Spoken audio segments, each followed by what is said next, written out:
Hello and welcome to another episode of Thick Slices and Deep Cuts. Today I'll be ranking the albums of Yes, but not all of the albums, just what I call the classic era of Yes. So this will be their first 10 studio albums. So that will span the time frame of their first album in 1969 and all the way up through their 10th studio release, which came out in 1980. In this, you can break this into a few different eras, and I'll go over all of that as we go along here, but I just wanted to focus on the first 10 albums, so 1969 through 1980, and we'll kind of explain some of the eras within the classic era as well. So, just so much to talk about. As you can see, I've got tons of vinyl. The Roger Dean artwork is as vital and important as the music on the album itself. Just a huge fan of the band, much like Dream Theater and Rush and bands like that. Yes is just one of those bands I've listened to so much for so long. It started when I was a child. My father had a couple of their albums on vinyl, and I really got exposed to them early on. So I've been listening to them since I can remember.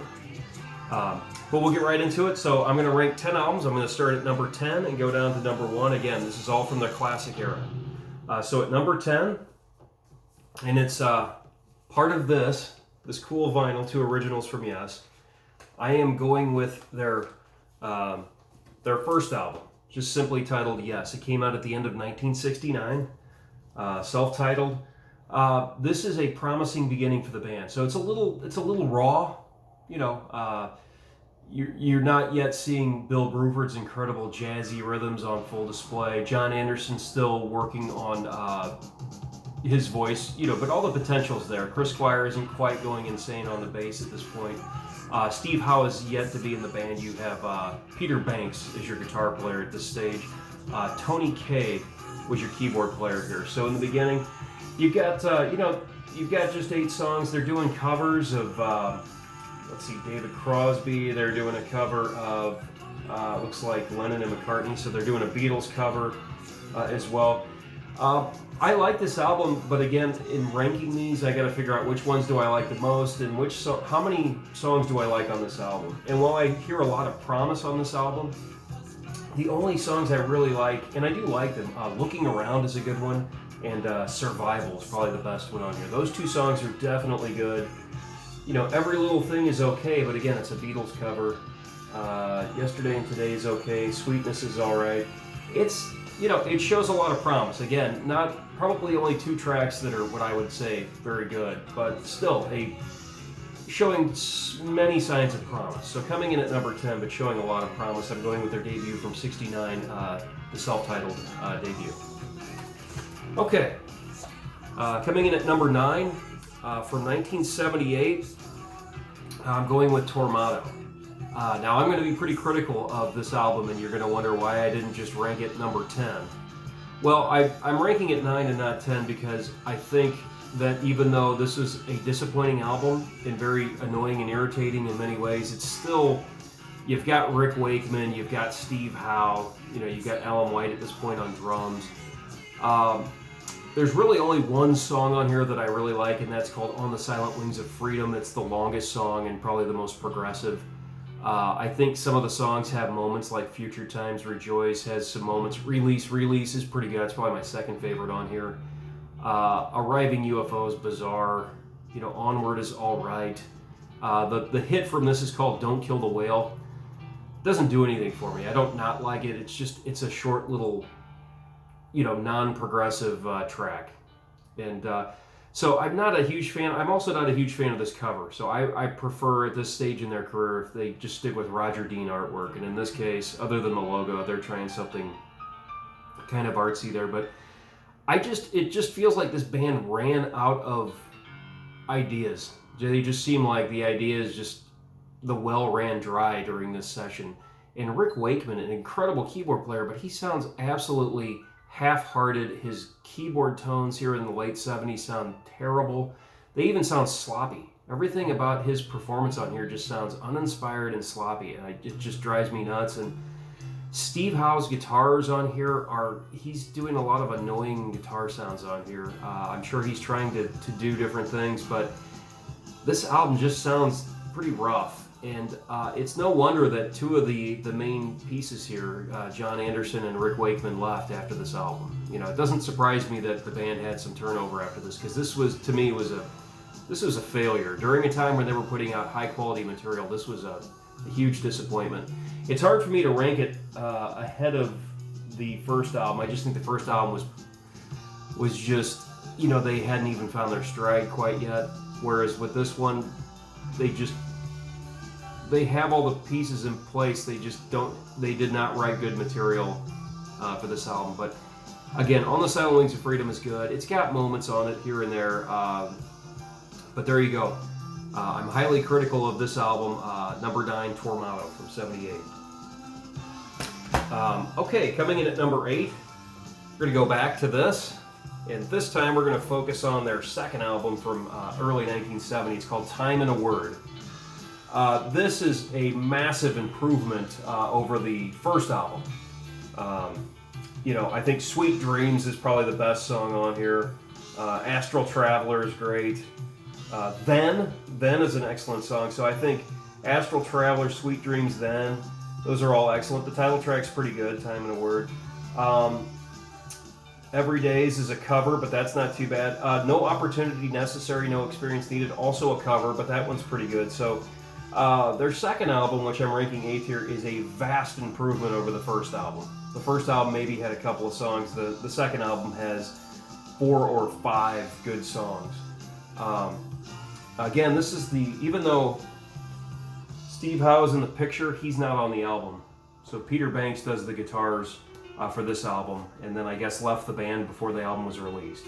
But Time and a Word is a definite step up. So it's coming in at number 8.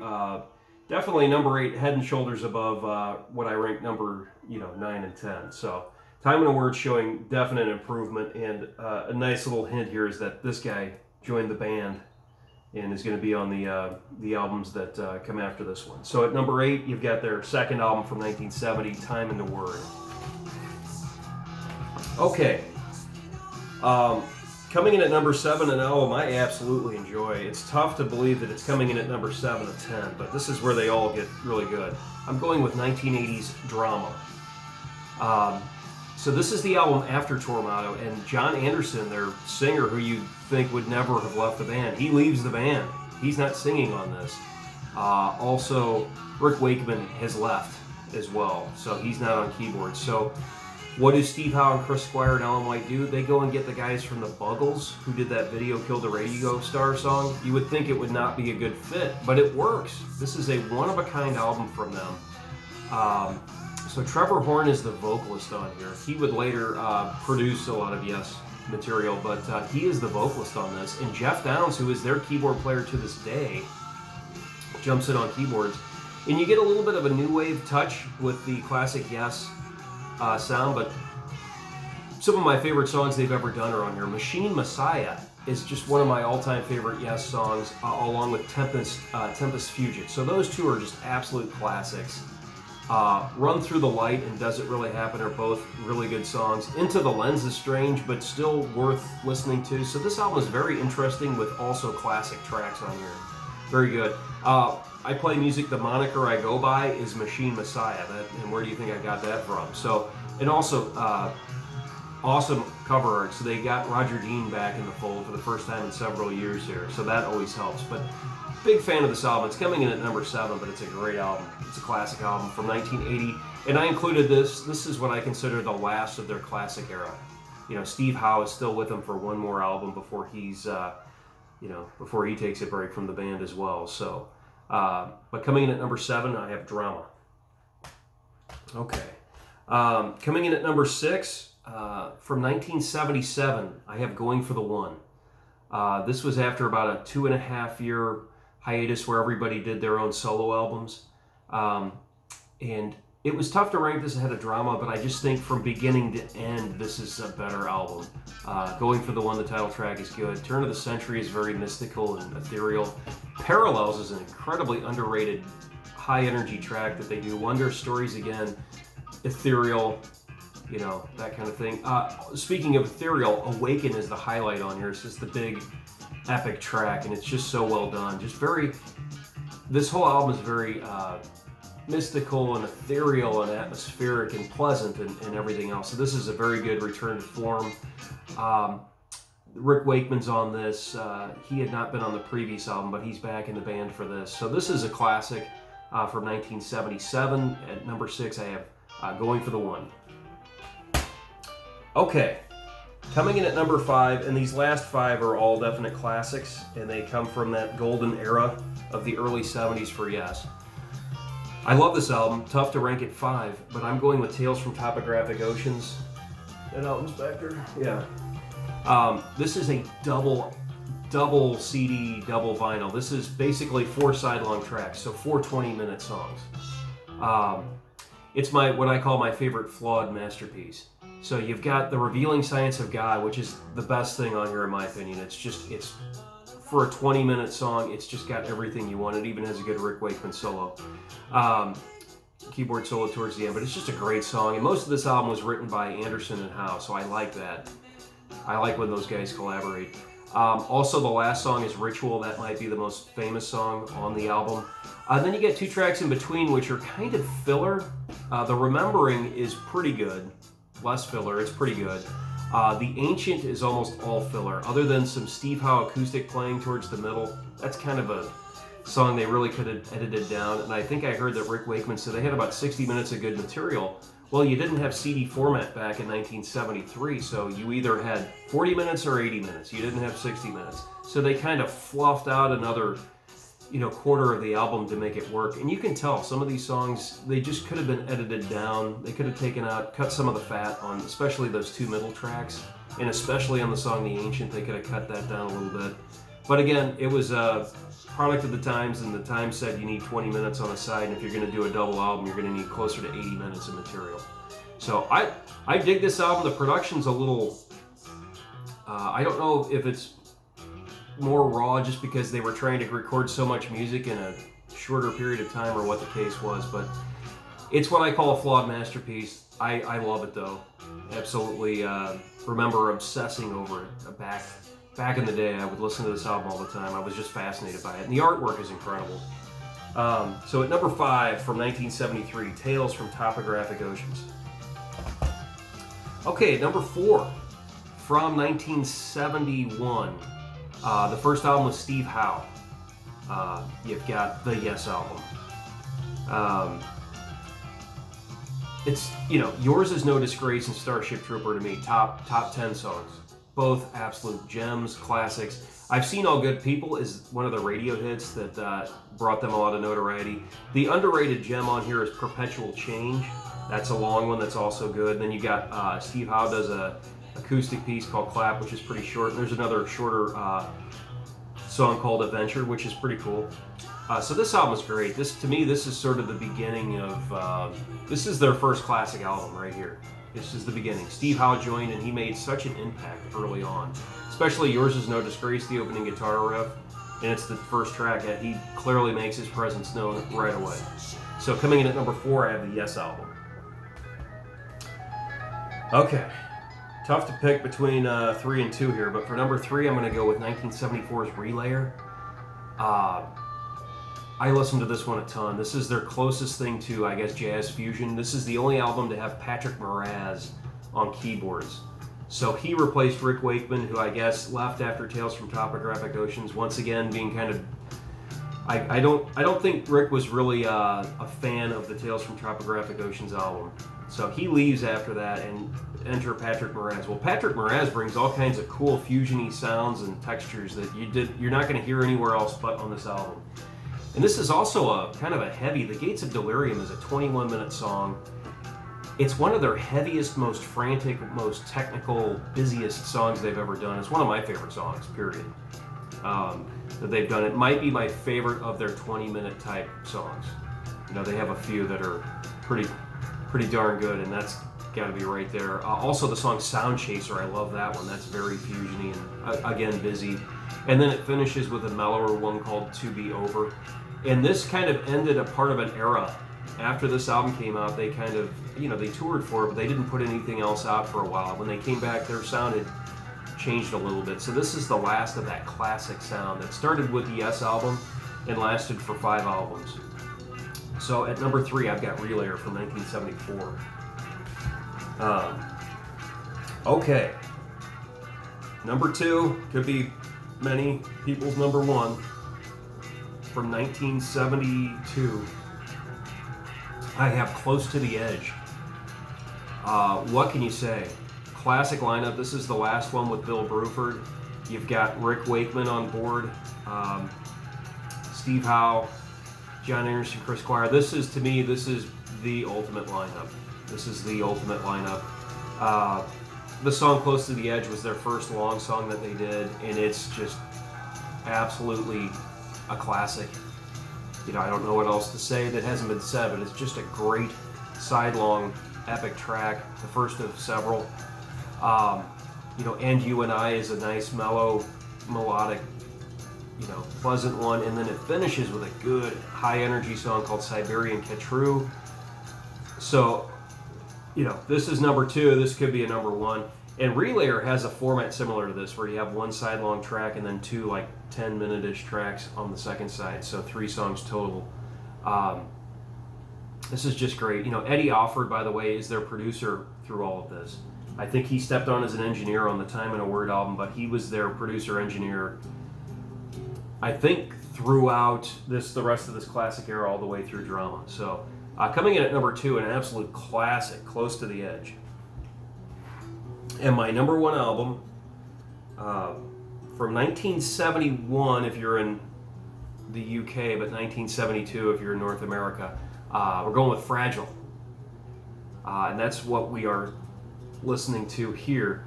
You know, I love this album. It's basically, you've got, you know, you got 4 songs, but you've got, you know, 4 long songs, but every member of the band has their own solo spots. So you've got, you know, Rick Wakeman does Cans and Brahms.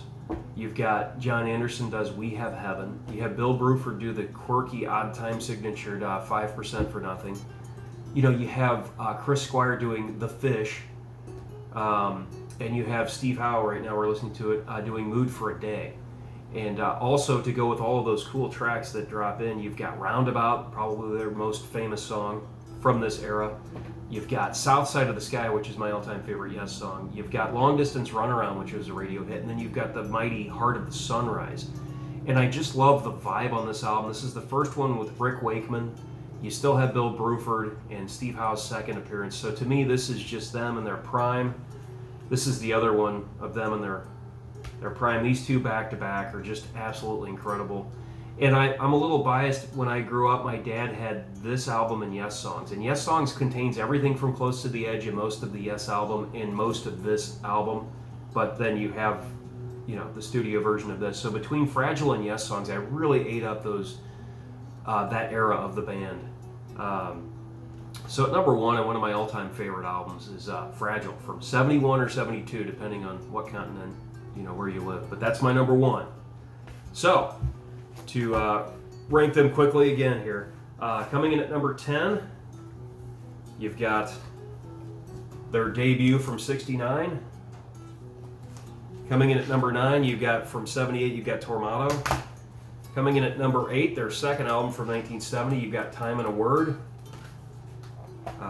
Coming in at number 7, the last of their classic era from 1980, you have Drama. Number 6 from 1977, you have Going for the One. Number 5 from 1973, you have the double album Tales from Topographic Oceans. Number 4, you have from 1971, you have the Yes album. Number 3 from 1974, you have Relayer. Number 2 from 1972, you have Close to the Edge. And at number 1 from 71-72, you've got Fragile. So that is ranking the 10 albums of the classic Yes era. The reason I stopped there was because Steve Howe left the band. You know, the guys from the Buggles that stepped in, they were gone. There was a 3-year break, and when they came back, they had Trevor Rabin in the band, and they brought back Tony Kaye, who was on the very first 3 albums. And they, you know, much like a lot of those prog bands, they just, like Genesis, they just completely changed their sound and came out with this album, 90125 in 1983, which sounds nothing like anything they'd done up to that point. This is very modern, and you've got Owner of a Lonely Heart and Changes and songs like that, Leave It and things like that. So I'm not saying this isn't a good album, it's just not what I'm looking for when I listen to Yes. I'm looking for big progressive things, and this is much more streamlined and ready for mainstream success, which it was. So that's why I stopped and didn't want to rank beyond the classic era. Plus, truth be told, there's not much that Yes has done since the classic era ended that I'm a big fan of. But I'll try and find those things. Also, real quick, Yes songs, just the portion of Mood for a Day Live, excerpts from The Six Wives of Henry VIII is the most incredible synthesizer work I've ever heard from Rick Wakeman, and the heavier version of Roundabout on here is great. And, opens with Siberian Khatru. This is great. Yes songs is incredible. The other one they did, Yes Shows, nice cover. This covers different eras, so you've got Patrick Moraz on some live cuts and Rick Wakeman on others, but you've got Parallels, Time and a Word, Going for the One, The Gates of Delirium, Don't Kill the Whale, Ritual, Wondrous Story, so this is very good as well. Also, for the longest time I didn't have their first two albums, but if you get this compilation from '75 called Yesterdays, you get two songs from the first album. I think you get 4 songs from Time and a Word. You get the song called Dear Father, which was a B-side from the Time and a Word sessions, and then you get a cover, an extended version cover of Paul Simon's America, which has some cool jam sections. So this was worthy of having, back in the day. Also, I got this Yes Years box set, which is really cool, and I was able to get into that early stuff too, because they had some more songs from those first two albums on here, as well as all the other classic songs and some B-sides that would show up eventually on some of the re-releases as bonus material. But I just thought this was really nice to have. And even disc 4 is the Trevor Rabin era, and the reason I like this is because you got 3 songs from Big Generator. I hate that album cover, and I really don't care for that album as a whole, but it's, to me, they couldn't have handpicked 3 better songs from that album. You've got Shoot High, Aim Low, Rhythm of Love, and Love Will Find a Way. To me, those are the 3 best and all catchy songs on that. So I don't own Big Generator because I'm not a huge fan of that album, but I am a huge fan of 3 of the songs on there, and I have them on here. So this is certainly worth having. Let's see. Oh, probably the best things they've done since 1980, for my money, are these Keys to Ascension 1 and 2. This one came out in 96, this one came out in 97. And they do great live versions. Rick Wakeman's back, Alan White's on drums, so a classic lineup. And they cover Siberian Khatru, The Revealing Science of God, America, Onward from Thermado, and Awaken, Roundabout, Starship Trooper. And they do new studio tracks. One of them is 19 minutes, the other one's almost 10. And then this one you've got I've Seen All Good People, Going for the One, Time and a Word, Close to the Edge, Turn of the Century, and You and I. And then it's got even more bonus studio tracks from that era. And Mind Drive is the best song they've done since 1980. Mind Drive is 18 and a half minutes of total progressive music. So, they took the studio tracks and made a compilation called Key Studio. It's like one studio session, and that's great. And I don't need it because I have it here, but Key Studio was one of the moments where they did do some good songwriting post 1980. I mean, again, Trevor Rabin, what they did on 90125 is good for what it is. It's just not always my cup of tea, but that was strong. The other album I love a lot is this Magnification album from 2001, The Last with John Anderson. They don't have a keyboard player on here, but they have an orchestra to go with these songs, and I just think these songs are great. Don't Go, Give Love Each Day, Can You Imagine, Dreamtime, In the Presence Of. This is a very excellent album, totally underrated. I think a lot of people just sleep on this or forget about it, but I'm a big fan of Magnification. Certainly a bigger fan of that than the one that came out before it, The Ladder, which is really soft. I can't remember the last time I listened to this. I did see him on tour in 2000 when this was out, but fortunately all they did was play all of the classics. So I think I saw Gates of Delirium and Close to the Edge and Starship Trooper and stuff like that. They played nothing but stuff from 71 to 74. So the show I saw was great. Also, the one video I have is this Symphonic Live. It was during the Magnification tour. You got Tom Brislin in an orchestra, but Tom Brislin's that keyboard player that's now in Kansas. He's really great. You got Close to the Edge, you know, Gates of Delirium, In the Presence of, Starship Trooper, Ritual. So this is a really good video too, from Holland. Is that everything? Oh, yeah, one last thing. Great album cover. This is the new lineup. You know, Chris Squire is no longer with us, so you've got, you know, Billy Sherwood on bass here. You've even got a second drummer, Jay Shellen, because you know, Alan White's getting up there in age, so he's not always the best on drums. And you know, John Anderson's gone. They got John Davison, who is a clone of him, basically. They got from Glasshammer, and they look at that album cover, that art. Tales, what is this? Topographic Drama, Live in America.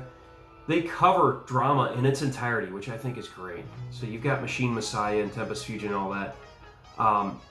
And then they also cover most of Tales from Topographic Oceans, The Revealing Science of God and Ritual in their entirety, and then 6 minutes called Leaves of Green. It's part of the Remembering. It's the good portion of that. So you've got, you know, over 50 minutes of that album and the entire drama. You've also, for added measure, you've got And You and I, Part of the Sunrise, Roundabout, and Starship Trooper. So I think this is worth owning as well. So very cool. And I think that covers everything. I should have brought out, I've got Chris Squire's Fish Out of Water solo album, and I've got John Anderson's Elias' Son Hello solo album. Those are both really good from, I think they both came out 75 and 76. That was during their little hiatus between Relayer and when they did Going for the One. And so, yeah, got all the albums out, love the artwork, but I think that pretty much, that covers the ranking the classic era of Yes. So hopefully you enjoyed this one as well, and thanks for watching, and I will see you next time.